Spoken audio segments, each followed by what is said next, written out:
to each other in around 1987 by Ted Kaplan, who knew us both through different connections in the New York acupuncture community. And he had actually gone to an acupuncture school with Marcia in Boston at the New England School of Acupuncture. He told me, well, first he asked me if I knew Marcia Wolf, and I said, no, who's that? And he said, oh, she's a friend of mine. You both remind me so much of each other. I have to introduce you to each other someday. And he did. And when Marcia and I first met each other in person, I looked at her and I said, gosh, you look just like all my mother's aunts. And she looked at me and she said, you look like everyone in my family. And we became very good friends very quickly. But it was a challenging friendship in many ways.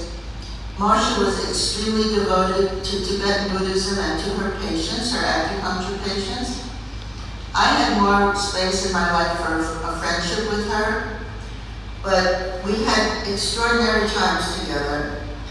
And in 1990, she invited me to go to India with her, where she'd been going for 15 years. She was a student of Yeshe Dandan, who was the Tibetan monk who was the physician to the Dalai Lama for about 10 years.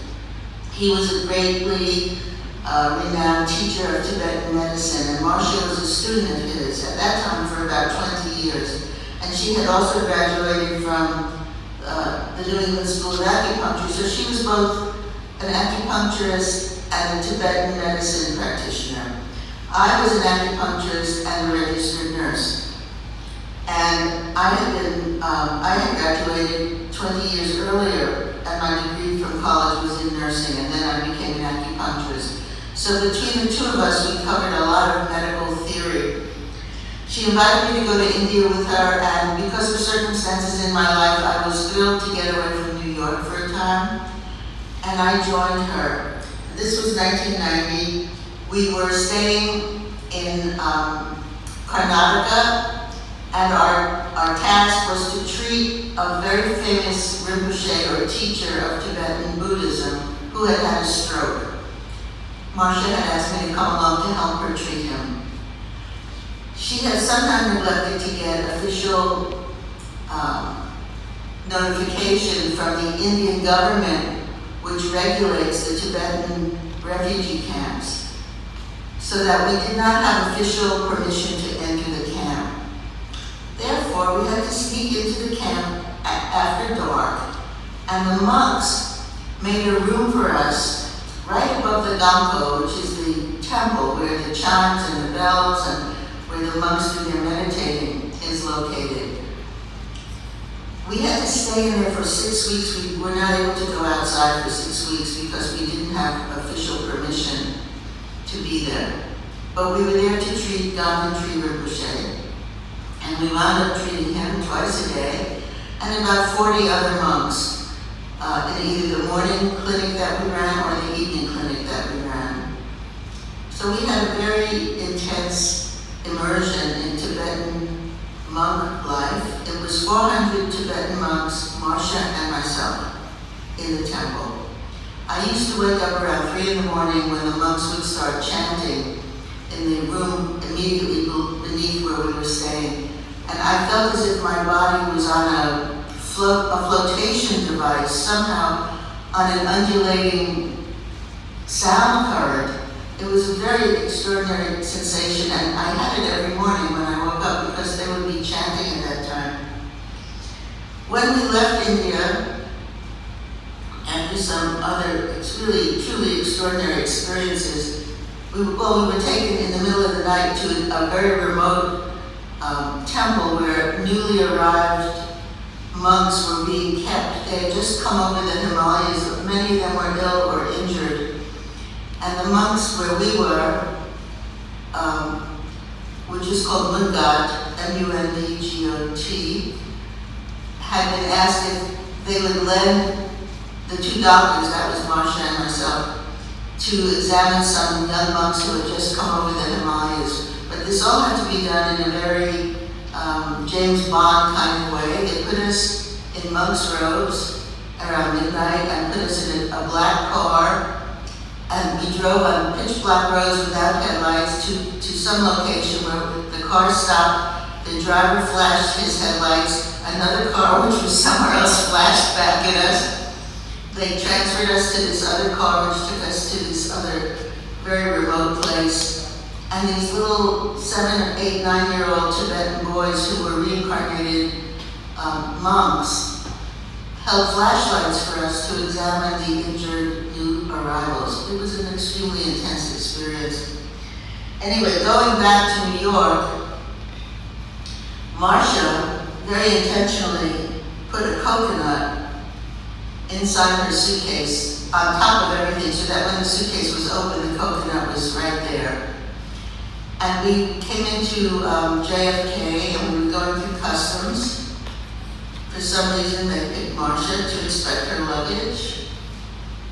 And so the immigration officer opened her suitcase and there's the coconut. Well, he immediately says, "Oh, madam, we cannot take a coconut into America from India. No agricultural products are allowed." And Marcia started this enormous explanation of how her teacher had given her the coconut and it was a sacred coconut. She had to have it, she had to take it in. She couldn't not take it, it was a blessing from her teacher, etc., on and on. Finally, after about 15 minutes, she literally wore him down and he said, "Okay, take the coconut, but never again, don't ever come in with the coconut." He pushed her along. And he never got to really inspect her luggage, which was when there was a lot of other things that should have been declared, which were not. So watching Marcia get through these adventures in life was extremely educational to me. The next year was 1991. We were going to another refugee camp in Madhya Pradesh, and that was called Manpat.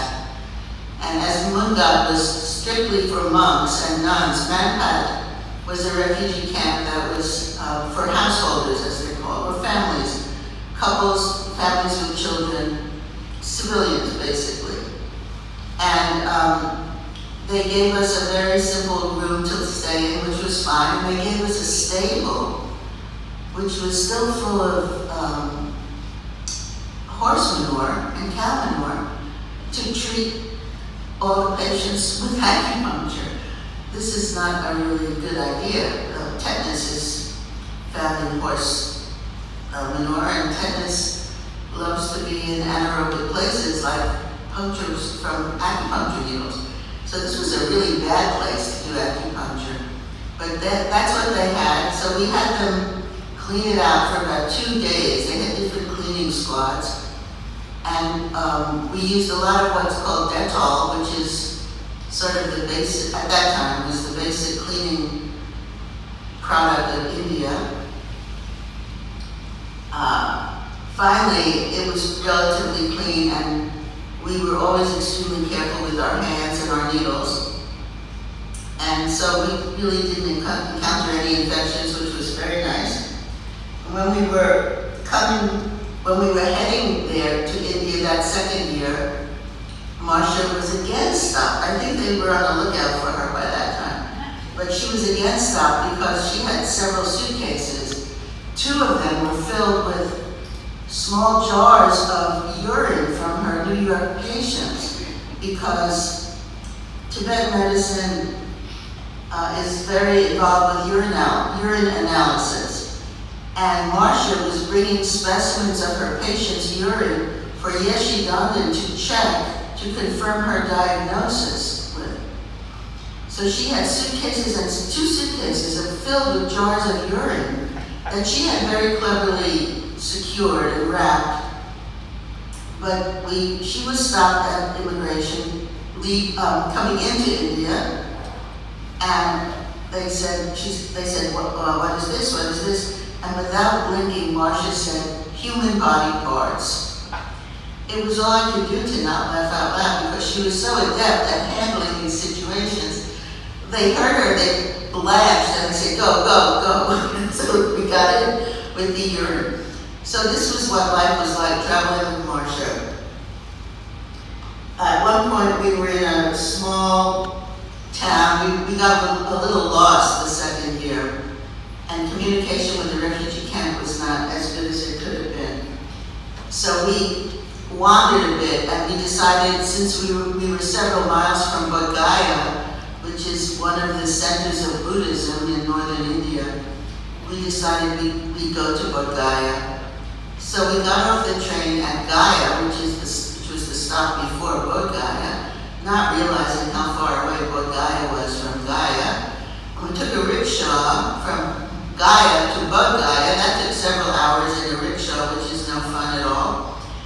And we got to Bodh Gaya, which is an extraordinary place because every Buddhist country in the world has a temple there, or more than one. I think there were 3 or 4 Tibetan temples, and there were 2 Japanese. And we stayed in a guest house attached to the temple of one of the smaller Buddhist countries, Bhutan. It was the Bhutanese guest house.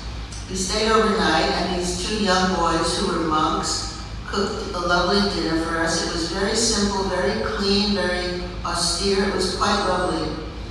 And the next day, Marcia decided that she was going to sit under the Bodhi tree, which is where the Buddha sat and received enlightenment.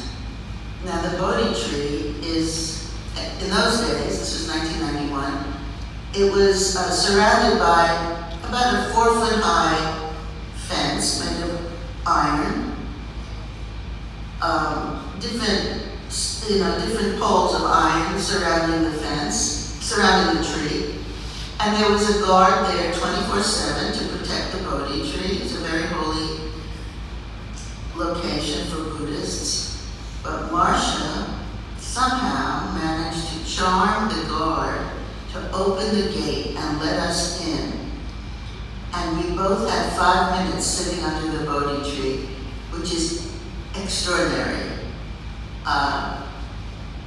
People of other religions may not understand how bizarre that whole thing was, that we were able to do this, but it's extremely, extremely unusual to be allowed to sit under the Bodhi tree. And now I understand there's a whole other security system around the Bodhi tree, which is much more complex